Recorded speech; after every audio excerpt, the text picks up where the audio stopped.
Après avoir vu comment fonctionnaient les prélèvements avant la colonisation, maintenant nous pouvons nous intéresser à ce qui a changé avec l'arrivée de l'administration coloniale en quelques lignes. Au départ, les autorités coloniales exigeaient des contributions en nature, sacs de mil, de sorgho, de bétail, etc. Et ces prélèvements servaient au début à entretenir les troupes. Pour les populations locales, il ne s'agissait pas vraiment d'un impôt, mais plutôt d'un tribut de paix, en référence en fait aux accords que les chefs locaux ont signés avec les colons. Mais la population appelait cela amana, c'est-à-dire une sorte de gage de non-agression. Mais très vite avec l'introduction de l'impôt de capitation, qui est un impôt individuel, régulier et obligatoire, les habitants ont commencé à ressentir et à percevoir ces contributions comme un véritable impôt. Et selon les régions, ils prennent différents noms. Dans l'Aber, ils prenaient souvent le nom de Bodo.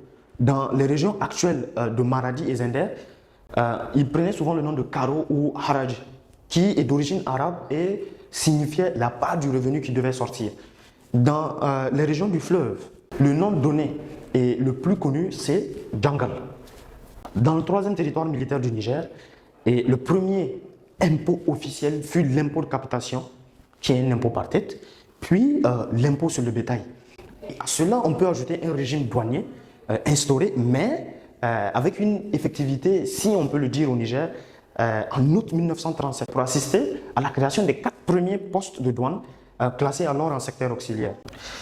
Pour donner un ordre de grandeur, en 1948, un chef de famille devait vendre environ 20 kg de mil ou 17 kg d'arachide par personne pour pouvoir s'acquitter de l'impôt. En 1959, ce montant avait presque doublé.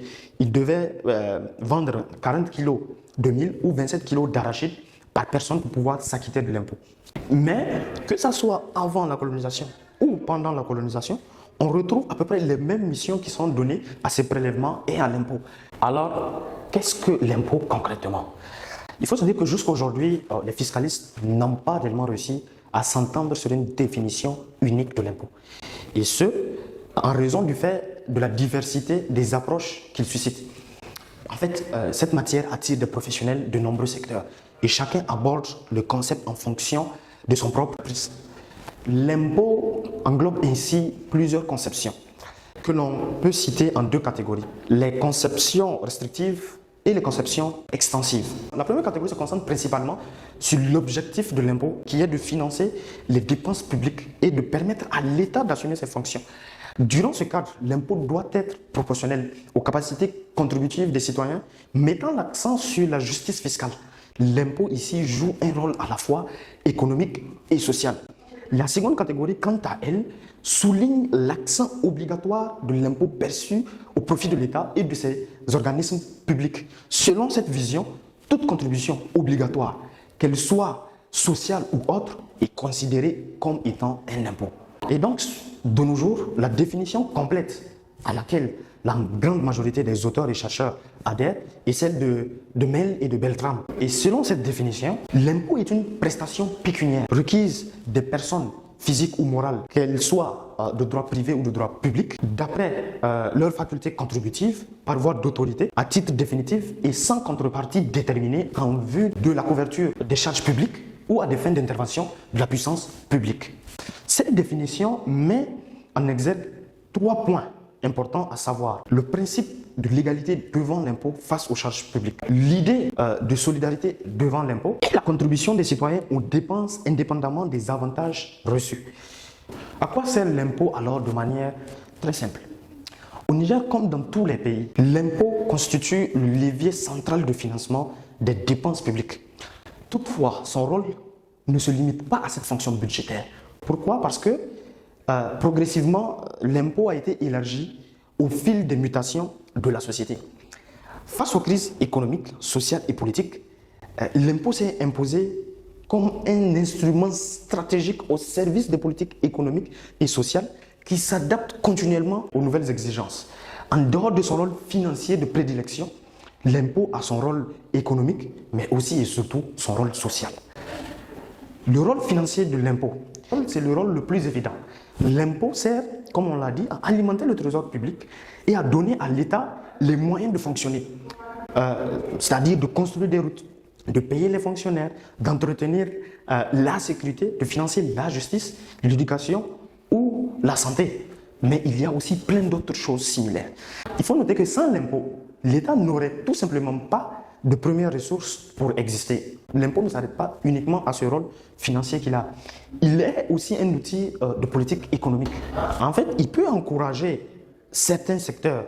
Par exemple, il peut y avoir des allègements fiscaux pour l'agriculture ou les investissements. Il peut réguler la consommation, par exemple taxer sur le tabac, les boissons ou certains produits importés.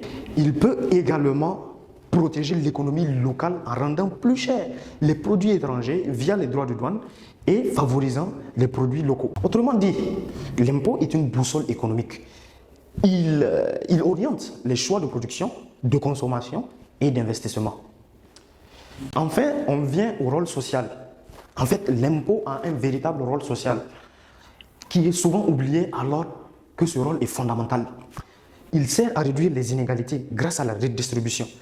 L'État collecte auprès de tous, mais surtout des plus riches, pour financer des services profitant à l'ensemble de la population. Il finance les hôpitaux, les écoles, les programmes sociaux et soutient les plus vulnérables. Dans certaines traditions, comme on le retrouve, même si ce n'est pas un impôt, la zakat dans les cités-États Hausa, comme on l'a vu, avait même une dimension morale. C'est un devoir de solidarité envers les pauvres.